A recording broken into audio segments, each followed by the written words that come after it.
Asibingelele kakhulu kubabukeli beMsebenzisi Media.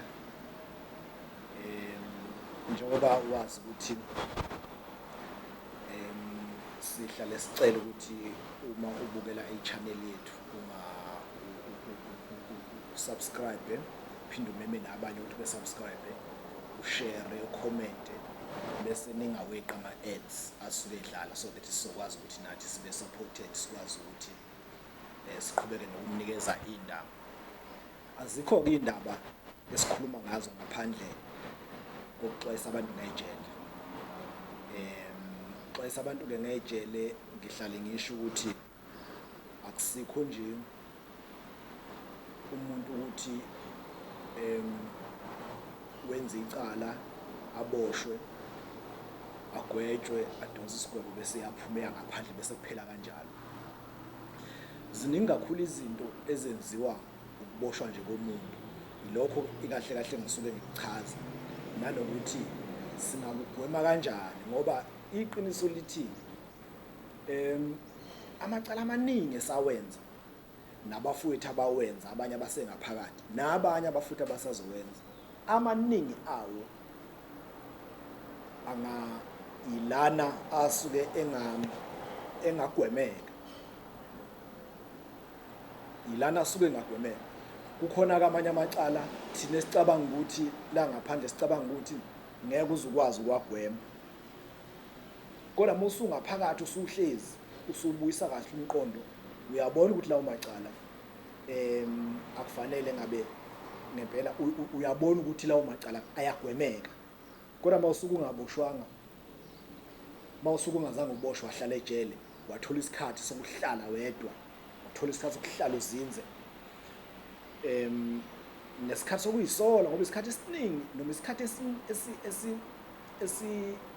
isikhathi nje sasejele isikhathi sokuyisola ngoba isikhathi esiningi buhlezi ndawonye uhlalela ukuthi nje ubuhleli la, nangonyaka ozayo uzobuhlezi la, nangonyaka olandela uzayo uzobuhlela, nangonyaka olandela uzobuhlela, depending ukuthi ugwethe isikhathi sikanani. Ilapho futhi uthole khona isikhathi esiningi sokuyisola nokuyila ufike ushintshe khona umqondo wakho. Ngiyaye ngithi mangikhuluma ngejele mina ngikhulume ngezinto, ngithatha ijele ngilibeke ngaphandle kumuntu ongazange eboshwe.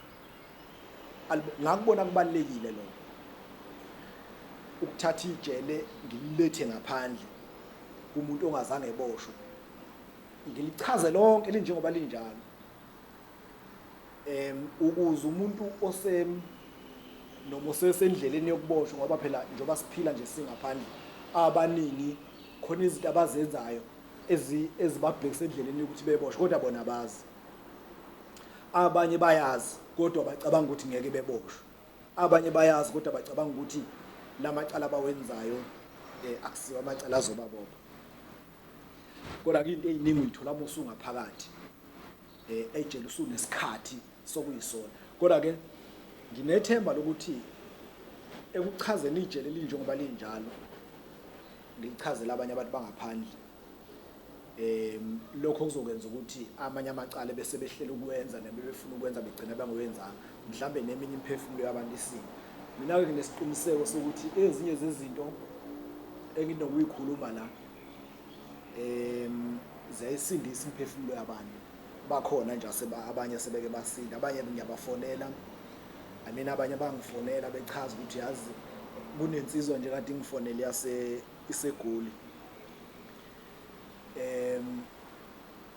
Lensizwa kusho ukuthi ibamba umuntu wayo emotweni, imbambe enza ucansi nendoda emotweni, ngenxa yokuthi iyayilalela ezinye zezinkulumo zami, ayenzanga ngendlela bekusho yona, ithi ukube ayilalelanga inkulumo engizenzayo ngejele ngabe mhlambe ezinye mhlambe ngabe iyenze into ebizogcina ukuthi iholele ejele.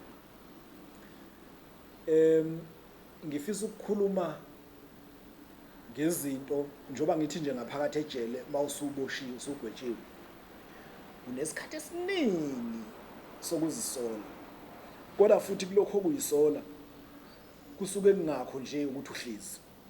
Zikhona izinto njengoba ngangasho phambilini ukuthi ejele kudlalwa ingoma, kudlalwa ibhola, kuyafundwa, ziningi, kuyasontwa, kuyaculwa, kunesiculi esicathamiya. There are a lot of activities enziwayo ejele, kodwa lawo ma-activities awenziwa, I mean enzeka only if iy'boshwa ejele ziy'phethe kahle. Kukancane-ke amajele amaningi kukancane ukuthi iy'boshwa ziy'phathe kahle the whole year kungenzeki lutho, kukancane. Ngamanye amazwi ukuthi kusafundwa ziphakame iy'boshwa, kuvalwe isikole sike sivalwe for 6 months, sike sivalwe for unyaka wonke.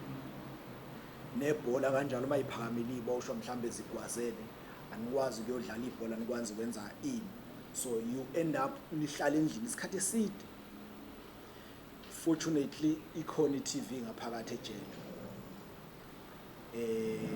akhona noma mhlambe angithi amanye amajele anawo ama-TV ngoba amanye awanawo. Kune-TV nje ihlala lapha phambili ekuthiwa usondolo econtrolwa e-reception. So manihlezi nje kuyiseli yenu, mhlambe cell number 1, cell number 2, cell number 3, cell number 4 up to cell number 10 depending on the section ukuthi i-section inama-cells amangaki. So leyo TV econtrolwa e-reception, uma ufaka u-SABC 1 wonke ama-cells kuzodlala u-SABC 1, uma ufaka u-SABC 2 wonke ama-cells kuzodlala u-SABC 2. So-ke ngiyakhumbula nje ukuthi ey'ntweni engiyaye ngiy'bale uma ngichaza iy'jele nengaphakathi, ngiyayichaza indlela iy'boshwa ey'shela ngayo, of which is very important ukuthi umuntu ayikhulume, ngoba ama-families amaningi agcina asengama-victims amanye amalungu. I mean umuntu kuyenzeka aboshiwe ebese ekwazi ukugebenga ifamily yakhe. Yabona nje mawufika ejele, mawuthi uyafika ejele ufice kunamafoni, ufice iy'boshwa y'phatha ama-smartphones, awukwazi wena ukuthi mawufika ebese ifonele ekhaya ufuna i-smartphone ngoba kade mhlambe bebhizi njengoba usanda kugwetshwa nje, kade bebhizi bekhokhela abameli, kade bebhizi bekhokhela iy'ndleko zakho zecala uma usugwetshwe bese ufuna i-smartphone. Kodwa indlela elula yokuthi uthole i-smartphone ukuthi uqambe amanga ekhaya kini, uthi manje khona ummeli osumtholile, ucela ukuthi bekufakele imali kanje umqondo lo uthola ngaphakathi kwezinye iy'boshwa ugcine nawe usuwenza. So-ke ngiyakhumbula nje ukuthi isizungu ejele sichithwa ngey'nto ey'ningi. Uma kuvaliwe kungadlalwa ibhola, kukhona okunye kusuke kwenziwa. Uma nisendlini, ngoba kuyenzeka phela nihlala endlini for 6 months. Ngiyakhumbula ngelinye ilanga nje ngiseMangizima eMencome, that was 2010, iy'boshwa iphakamile savalele. Mayiphakamile-ke iy'boshwa abaphathi bejele balivalela nje isikhathi abasithandayo, bake benivalele for 3 months nihlezi endlini. Nithi mabesanivalele kanjalo mhlambe bese ngokuhamba kwesikhathi niyancenge phela nani maniphuma niyophaka niwancenga amaphoyisa, mhlambe sizeyithambe ney'nhliziyo kubaphathi bebona hayi ngazi ukuthi isimo sizodaba, bethi banivulela nje iphinde iqale phansi iboshwa iphakathi. Ngalo lolo suku igcine senivalelwa for 6 months 7 months kuze kufike onyakeni. Thola ukuthi-ke ngaleso sikhathi iy'nsizwa yiphuma zimpofu endlini ngenxa yokuhlala ndawonye. Yiso-ke leso sikhathi la khona umuntu athola khona ukuyisola ngezinto azenzile. Uthola ukuthi ngoba kuyaxoxwa phela ejele ngaphakathi, uthola ukuthi niyabonisana nabanye ukuthi yazi ngoba phela ezinye iy'nsizwa njengoba y'boshiwe nje, kukhona ey'boshelwe amacala kukhona iziboshelwa amacala okubulala iy'ntombi ngokuthi zijolile, kukhona iziboshelwe amacala okubulala ishende lalijola nentombi yakhe. So mase nixoxa leyo nto senibuka nomonakalo owenziwe ukuboshwa kwakho, izingane zakhe ayisafundi, mhlambe ayisatholi indlela, ayisafundi ngendlela ebeyifunda ngayo, ayisakhululekile ey'koleni ngenxa yokuthi wena usuboshiwe, wena obuyithengela i-uniform, wena obuzenzela yonke into. Uthola ukuthi-ke ziningi izinto ey'phazanyiswa ukuboshwa komuntu oyedwa njengoba ngingayichaza. So mase nixoxa-ke seningaphakathi, ezinye zezinto ey'xoxwayo lezo. Wabona nje kunensizwa yakwamaphumulo, yakwaNxele, leya nsizwa ngangizwana kakhulu nayo. Leya nsizwa umqondo isiphazamisekile emqondweni, iphazanyiswa nje ukuthi iyaboshwa. Leya nsizwa yathi mayigwetshwa, yagwetshwa life sentence neminyaka nje, uxhaxha lweminyaka ngaphezulu. Yathi mayigwetshwa enkantolo, ngesikhathi inkantolo ikhipha isigwebo, yayigwetshwa la eThekwini,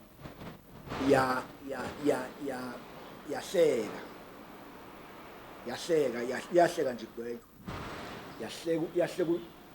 yahleka unomphelo, kwaze kwaba ngisho isingaphakathi, nami nje ngayishiya ihleka.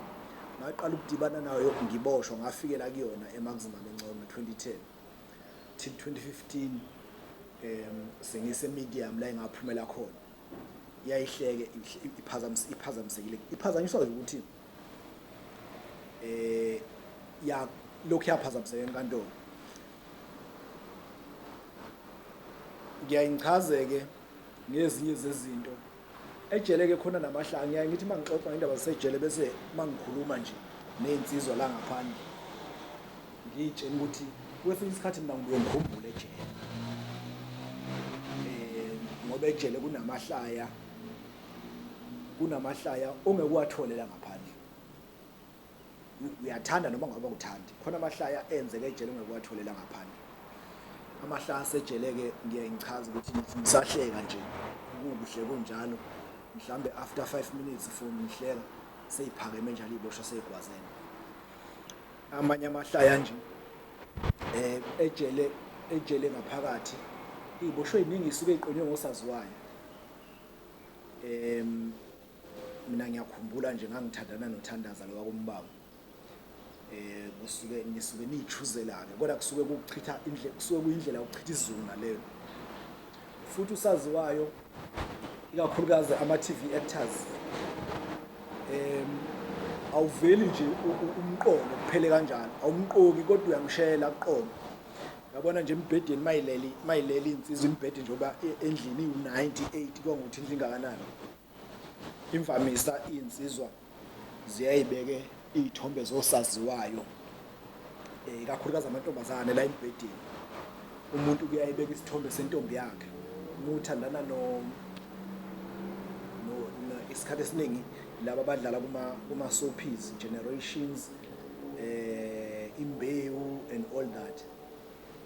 So uma uzothandana nalo saziwayo, asikuphuthi isitori adlala kusona, asikuphuthi wenza futhi kuyazenzakalela. Uma uthanda i-act edlala kwi-Generation, ayikuphuthi Generations. Uma uthanda i-act edlala kuMbango, ayikuphuthi Mbango, noma ngabe ubuka uzuphinde uzukubuke ngisho i-omnibus yaSunday, ngenxa yokuthi kukhona intombi othandana nayo wena kuMbango. Yabona nje makufanele makudlala uMbango, mhlawumbe kukhona intombi othandana nayo kuMbango noma oyishelayo khona, uyawubuka uMbango, ngoba phela awuveli nje ukuthi lo saziwayo usekuqomile wakho, cha, awuveli nje usho njalo. Uyamshela zakuqoma, umshela khona lapho kwi-TV kwi-screen, ngesikhathi umbuka mayivela uyakhuzela, mayivela uyashela wena. Angithi ngesikhathi evela kwi-screen nayo usuke ekhuluma nalaba akhuluma nabo, kodwa wena ukukhuluma kwakhe kwi-screen nalaba akhuluma nabo usuke ukuthatha njengokuthi ukhuluma nawe, mumshela nje akhulume uma umncenga wena ukuthi akuqome bese at the end yena ekhuluma igama elithi yebo lapha ya kwi-screen kwi-TV, wena ukuthatha lokhu ngokuthi uvuma kuwena seniyathandana njalo. So zize zilo ngisho ukulwa-ke iboshwa uma angithi nje uma kuthiwa uthandana ne-actor ethile edlala isitori esiwukuthi endlini kufanele kwazi ukuthi wena uthandana naye. So mayivela nje nayo intombi yakho kangakuthi uma kukhona omunye uma kukhona esinye isiboshwa esizothi naso intombi yaso leya actor ungasuka ngishimbi. So uyabona ukuthi lezo zinto izinto ongayithola ejele kuphela lezo, ngeke uyithole ngeke uyithole amahlaya lawo ongathola ejele kuphela. Yabona nje amanye amahlaya athinta ngikhulume kakhulu nge-EST. I-EST ke ilolu hlobo lwamaphoyisa esiyayisilibize ngamalakazana, lolo liqeqeshela ukuthi luzokhalima isimo ejele uma isimo sisuke sisimbi. La amaphoyisa indlela okushuba ngayo mayifikile ejele ezokhalima isimo ukhala umaye iboshwa, kodwa futhi kuso leso sibhudubudu uyayuthola amahlaya phakathi azokuphoqa ukuthi uhleke.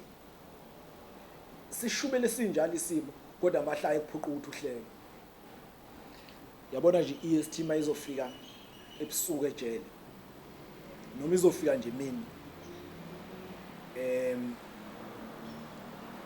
indlela lapho abantu abaqeqeshwe ngayo bakwazi ukungena endlini ebusuku. Uyabona isivalo sejele mawusivula umsindo esiwubangayo nokhiye nje wakhona umsindo bangwa ukhiye nesivalo sakhona, ngeke ukwazi ukungaphaphami uma kuvulwa ijele noma livalo ngenxa yomsindo obangwa zivalo namagrill uma kusuke kuvalwa.